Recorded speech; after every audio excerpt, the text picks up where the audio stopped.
Good afternoon and welcome. You're watching Arirang News, coming to you live from Seoul. I'm Kwon Jang-ho, and it's good to have you with us. North Korea and the US have officially agreed to hold a second summit between their leaders in late February. But now negotiations have started in earnest over what they will agree to when they do meet. How far is Pyongyang willing to go in its denuclearization process, and how much is Washington willing to concede? For that and more, we start by turning to Devin Whiting at the News Center, who also has our other top headlines. Devin? Hi, Jang-ho. We've now heard from South Korean President Moon Jae-in for the first time since the summit was officially announced, and he's called it a chance to bring peace to the Korean peninsula, and one that could determine the fate of the Korean people as a nation. Shin Se-min has the details. With the next big summit meeting between North Korea and the U.S. slated to take place near the end of next month, though still with no location announced, President Moon Jae-in this Monday made a statement on that high-stakes summit. Chairing the weekly meeting with his senior aides, President Moon sounded hopeful about the summit despite concerns in some quarters. 그러나 지금 우리가 그 결과를 미리 알지 못하더라도 한 가지 분명한 것은 한반도를 둘러싼 국제 정치 상황이 급변하고 있다는 사실입니다. 1953년 정전 이후 65년 만에 처음 찾아온 두 번 다시 없을 기회입니다. 우리는 이 기회를 무조건 살려야 합니다. The first comment from the president himself since news of the summit was officially announced. He said Pyongyang's denuclearization needs to be handled peacefully and that South Korea should work so that peace is also an opportunity for the economy. If the Korean people give their help and support, he said, the government will bring about a corresponding foundation on which peace can bring economic benefits. The South Korean leader mentioned that he's been hearing good things from Washington about its ongoing talks with the regime. He added that the South Korean people are not mere spectators, but the force that has driven developments on the Korean peninsula up until this point. This is a matter, he said, that will determine the fate of the Korean people and the country. In the past several days, developments have picked up pace. North Korea's top negotiator visited Washington to meet with President Trump and his Secretary Pompeo, and the two sides are still holding separate working-level talks in Sweden. Shin Se-min, Arirang News. Pyongyang and Washington continue to talk, presumably about the regime's denuclearization, but what options exactly are they looking at? Reports say a nuclear freeze is on the agenda. Our EG1 reports. It is unclear exactly what the high-level officials from North Korea and the U.S. discussed during their high-level talks last week, but one of the items on the agenda was reportedly the freezing of the regime's nuclear assets. Soon after the talks, the New York Times reported, citing officials from several countries briefed on the talks, that the two sides had discussed freezing the North's nuclear fuel and weapons production during negotiations. This is so that the regime's arsenal does not grow while talks drag on. Previously, there have been reports that North Korea is continuing its nuclear weapons program even after the Singapore summit, which the U.S. said does not mean the North Korean leaders' will to denuclearize has diminished, as there was no agreement on that reached between the two sides yet. Many observers say this is an intermediate stage to the complete denuclearization of North Korea and that the U.S. is taking the phased approach. Freezing the nuclear program used to be the endpoint of North Korea-U.S. talks before, when the North certainly did not have nuclear material. But with it now claiming that it has nuclear warheads, this freezing would be necessary to get to the end goal, to the full dismantlement of Pyongyang's nuclear program. Experts say this would also make it easier for the Trump administration to ease parts of its sanctions on the North for the regime's initial denuclearization steps. Meanwhile, Bloomberg said preparations for Kim Jong-un and President Trump's second summit are taking place in Vietnam. Citing sources familiar with the matter, Bloomberg said that the February summit is likely to take place in Hanoi, the capital of the Southeast Asian country. But it also said that Da Nang, site of the 2017 Asia-Pacific Economic Cooperation meeting, and Ho Chi Minh City in the south have also been discussed as possible venues. More details on the summit and the denuclearization negotiations are to be unveiled after the working-level talks in Sweden. 이지원, Arirang News. The South Korean foreign minister and the U.S. Secretary of State exchanged views on the recent high-level talks between Pyongyang and Washington during a 90-minute phone call Monday morning. Seoul's foreign ministry said the two diplomats agreed to work closely together so that the North Korean envoy's recent visit to the U.S. can successfully lead to the implementation of the Singapore Joint Declaration. They also discussed their country's defense cost sharing and promised to come to an agreement soon over that long-pending issue. Minister Kang Kyung-hwa and Secretary Pompeo had initially planned to meet in Davos this week, but that plan was scrapped since Pompeo won't be going to Davos. In other news, South Korea's trade minister met today with representatives of the nation's exporters, the Korea International Trade Association, to discuss ways to support them. Sitting down with those representatives of trade-related organizations and companies, Minister Seung-yoon Mo promised to hold these meetings every quarter to understand what difficulties they face. Minister Seung said the government will keep working with local exporters because they're being negatively affected by a slowdown in trade growth and in the semiconductor market. They discussed some specific measures such as expanding support for trade insurance provided by the Korea Trade Insurance Corporation. These days, human beings get a lot of help from robots and smart devices on the roads, on the battlefield, you name it. Now, the South Korean government is going to invest more in robots and drones that help out each other, so-called autonomous cooperation technology. It promises to make robots and drones more effective in their work, including things like managing traffic. Hong Yu has the details. Today's technology allows robots and drones to embark on rescue missions to places that cannot be reached by people or to remote areas that would take rescuers too long to reach by conventional measures. On Sunday, South Korea's Ministry of Science and ICT said it's aiming to develop robots and drones capable of sharing information in real time to increase the chance of them successfully carrying out their mission.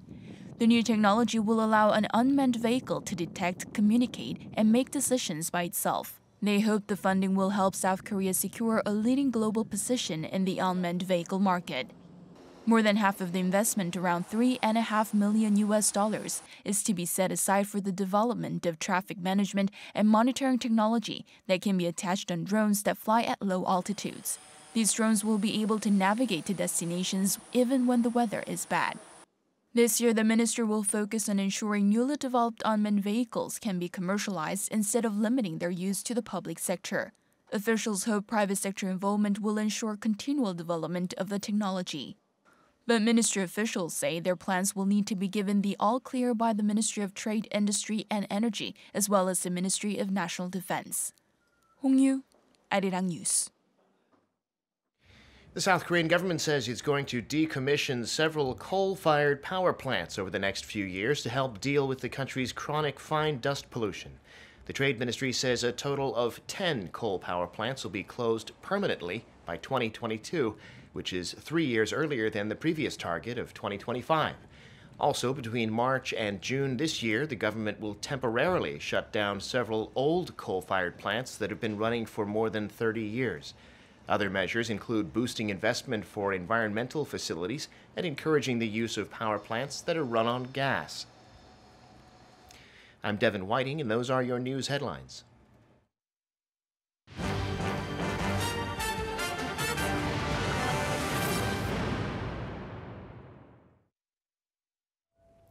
In Stockholm, Sweden, senior officials from North Korea and the U.S. have kicked off working-level talks. They're hoping to make progress towards the details for a second summit between their leaders, which the White House says will take place near the end of next month. South Korea's nuclear envoy has also been invited to take part. Kim Hyo-sun has more. Working-level talks between delegations of North Korea and the United States are being held in Sweden in an effort to prepare for a second Kim-Trump summit. North Korea's Vice Foreign Minister Choi Sun-hee and U.S. Special Representative for North Korea, Stephen Biegun, kicked off their meeting on Saturday local time and haven't appeared in public since. This is their first meeting since Biegun became Washington's Special Representative for North Korea in August last year. South Korea's nuclear envoy Lee Do-hoon has also joined them for three-way talks, which are likely to focus on setting the summit agenda. The three officials are meeting at a highly secured retreat located some 50 kilometers northwest of Stockholm. This comes as Pyongyang's top nuclear envoy Kim Young-chul arrived in Beijing on Sunday after wrapping up his three-day visit to Washington. He met with President Trump to discuss the details of a second summit and also hand-delivered a personal letter from North Korean leader Kim Jong-un. Last Friday, when the North Korean official met U.S. Secretary of State Mike Pompeo, Pompeo said it's time for Pyongyang's denuclearization commitments to be executed and implemented. He revealed his remarks during an interview with Sinclair Broadcast Group as he described the Trump administration's efforts to denuclearize the Korean peninsula. Now it's left to be seen whether the talks in Sweden can break the current deadlock over denuclearization talks and lead to a productive second summit. Kim Hyo-sun, Arirang News. For more on these latest developments, we have joining us Dr. Bong Young-sik from the Yonsei Institute for North Korean Studies. It's good to have you with us. Pleased to be here. So let's start from the start of these news that happened over the weekend, with the White House confirming that they had agreed to hold a second summit with Kim Jong-un. Now, this, of course, comes after President Trump met with the senior North Korean official Kim Young-chul, who also met with Pompeo in Washington. Now, those talks seem to have gone very smoothly. What was your reaction to this announcement? I think both sides has reached the same conclusion that this is a time for implementation of what was agreed in Singapore summit meeting last June. Time for implementation would dictate both sides to make some kind of compromises to meet at least part of the demands issued by the other side. For the United States, it is giving some kind of measures that will satisfy North Korea's demand for building trust and ending hostile relations since the Korean War.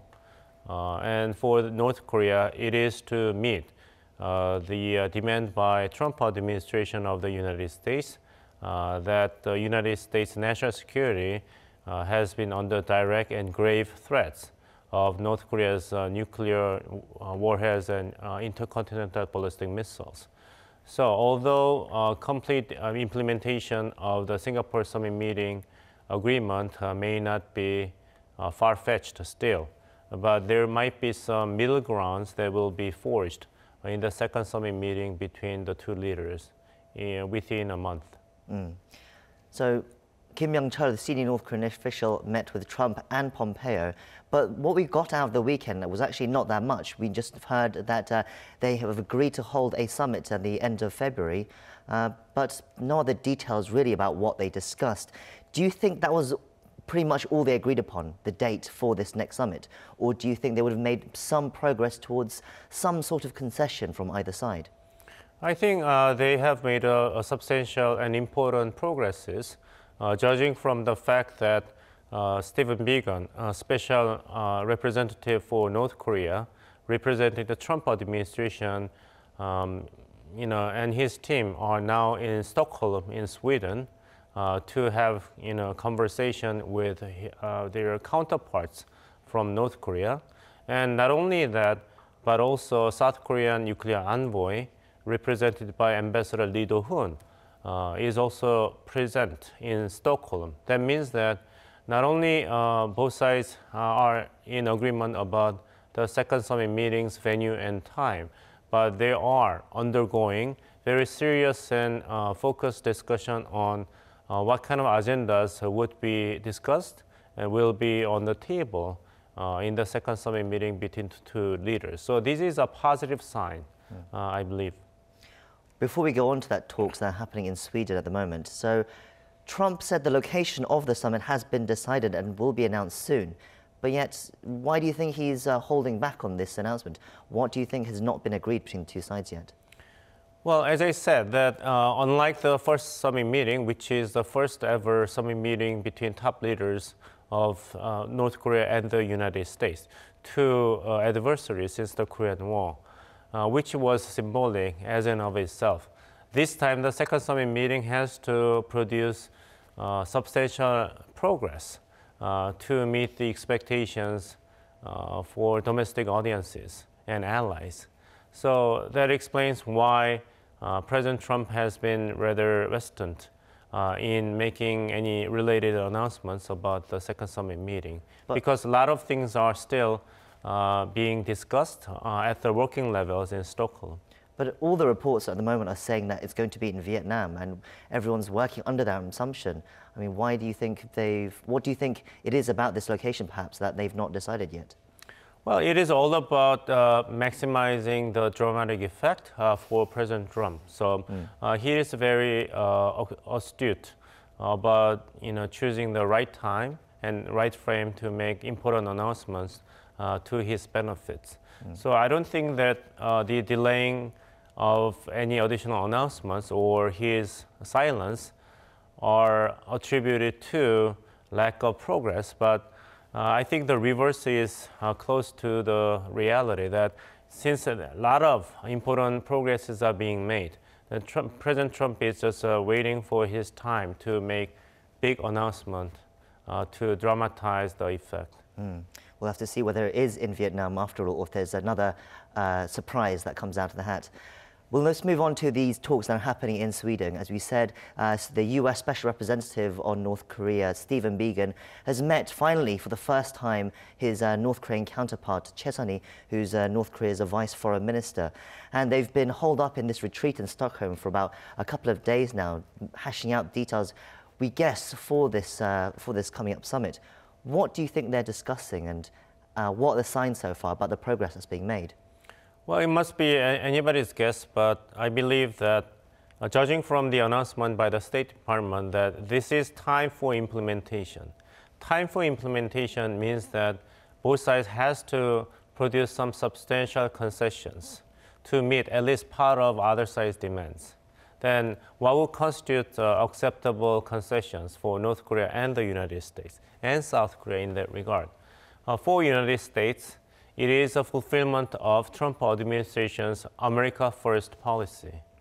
The concern is that the United States may be willing to make small deal with North Korea, meaning that it would agree to take correspondent measures in exchange for North Korea's agreement to make concessions on its intercontinental ballistic missile, like Hwasong number 14 and 15, that can deliver nuclear warhead to territory of the United States. But North Korea may be allowed to just freeze its nuclear programs and materials rather than eliminating them. There is a concern for South Korea and Japan because, well, without North Korea achieving the capability to miniaturize its nuclear warhead, so that nuclear warheads can be topped on the ballistic missiles that can attack the United States, or acquire the technologies to make the nuclear warheads and missiles resistance to the high heat that it has to endure when it comes back to atmosphere to attack the United States. North Korea, as of now, is already capable of mounting nuclear warheads on Nodong missiles, short-range missiles that can attack South Korea and Japan, countries that are already within the reach. So even if North Korea may agree to destroy long-range missiles that can reach the United States, that concessions will still leave South Korea and Japan, United States allies in Asia, vulnerable to nuclear attacks by North Korea. So it may be acceptable deal for the United States for its own national security. It is not a full and meaningful denuclearization of North Korea for South Korea and Japan. So if Trump administration is going to make this kind of agreement with North Korea, that is a fulfillment of America First policy, which may send its Asian allies dry and cold down the river. That's, as you mentioned, so North Korea, we understand, there was a report in the New York Times which said Washington and Pyongyang had discussed freezing North Korea's nuclear weapons production. I mean, but then can you argue that it could be just a first step towards a greater goal towards denuclearization, or is there a risk that this is just where it will end? Regarding that as a positive first step is a very optimistic analysis. We have taken this road before in the name of early harvest approach. We exploded the cooling tower at Yongbyon, believing that taking this small first step will lead to building momentum, building mutual trust, eventually leading to full and verified denuclearization of North Korea. But what actually happened is allow North Korea more time and space to sophisticate its intercontinental ballistic missile technology and nuclear tests. We may be in danger of repeating the same history. That this may not be positive first step, but first step that would allow North Korea to get off the hook once again. Now there is a concern because as long as North Korea maintains the nuclear materials, know-hows, scientists, then North Korea can easily top those nuclear warheads on short-range missiles to keep South Korea, Japan as hostages. So the ultimate goal for verifiable and full denuclearization on the Korean Peninsula for all countries involved is eliminating not only missiles, the delivery systems, but also nuclear warhead and the knowledge and the materials inside North Korea. But Trump administration may be in rush to show the result that its policy toward North Korea has been successful. Perhaps the most intriguing factor in the talks that are taking place in Stockholm at the moment is the fact that South Korea's nuclear envoy, Lee Do-hun, has been invited as well to talk to the two sides. How unusual is this, and what do you think this suggests? North Korea's biggest prize is to get out of economic sanctions. But the United States has been really adamant that as long as North Korea will not take steps toward final and fully verified denuclearization, economic sanctions would remain in place. But South Korean government has been advocating North Korea's argument that North Korea needs to get more incentives to pursue economic prosperity as opposed to nuclear weapons. So South Korea needs to be on board. If the United States is making any concessions, they will lift at least part of existing economic sanctions on North Korea in exchange for North Korea agreeing to dismantle its delivery system to the United States. South Korean government has been arguing that it is important to build mutual trust and reduce the military tension on the Korean Peninsula. So North Korea's security concern against the United States will be relieved, which will incentivize North Korean leadership further to pursue economic development, not focus on developing nuclear warheads and missiles. So in that regard, South Korea will not have a big opposition to United States make concessions on North Korea, economic sanctions on North Korea. Perhaps on that point of economic sanctions relief, perhaps one of the first steps that could take place is the easing of sanctions on the Mount Kumgangsan tour projects and the Kaesong industrial complex. There's been a suggestion that that's the reason why Lee Do-hun is in Sweden to discuss these factors and possibly even working towards an end-of-war agreement and a peace treaty agreement of some kind in the future. What do you think of those possibilities? Well, it is possible. All agendas may be on the table to be discussed. And Kim Jong-un, in his New Year's message on first day of this year, said that the armistice agreements must be replaced by a multilateral peace regime to put an official end to the Korean War. I'd like to leave this question to the viewers of this program. I don't know whether North Korean leadership will be incentivized toward economic development, or it will just let North Korean leadership off the hook. If United States, South Korea, and other countries will agree to lift at least part of economic sanctions and agree on a lot of measures that will reduce military tensions, including replacing armistice agreement with a peace treaty. Some people argue that they will encourage North Korean leadership to pursue economic prosperity because North Korean leadership will not have to worry about aggressions from South Korea and the United States. Others argues that it will just leave North Korean leadership off the hook because without pressure of economic sanctions and strong alliance between United States and Asian allies, North Korea does not need to give up its nuclear weapons and missiles.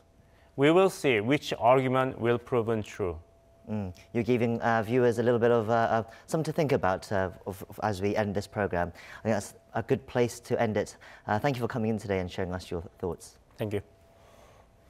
And that is where we will wrap things up. But do stay tuned to Arirang for our later newscast for the latest updates on Korea, as well as the rest of the world. Thank you for watching and hope you can join us again next time. Goodbye.